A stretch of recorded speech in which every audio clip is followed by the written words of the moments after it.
aking mga Janakis. Aray ko, nangangaway ito.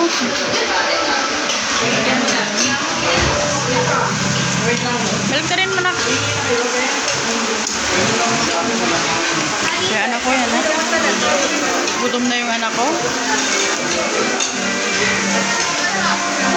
Ilang sila. Sila yung aking mga Janakis. Aray, ting uli.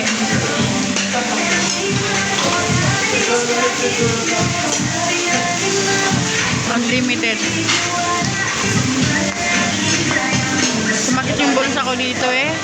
Para kayo nagsisi guys na pinapunta ko rito yung aking mga anak. Charot.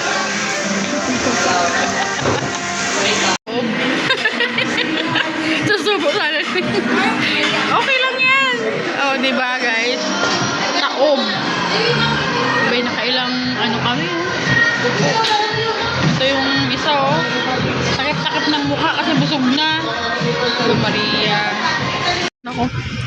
Luka-luka. Hinay-hinay lang din. Feeling naman ito eh. Para ka nagpato. Ang puwit mo. Kanya kaluka-luka yung anak ko. Nagmana rin sa nanay eh. Busog na yung tatlo. Dito ko sila dinala. So, ihahatid ko na sila sa destination. Ay, yung aking tatlong dalaga. Yung nasa gitna yung aking tunay na anak. Na parang pato ang puwet. Charot. Tinan mo. So, dito ko sila dinala. Busog daw sila. Diyos ko po.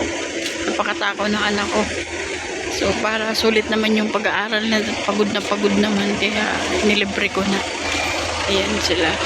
Loka-loka yung anak ko. Anak, yung puwet mo para kang may pato. Pa-iswad-iswad ka pa. Eh, dilim. Ayun.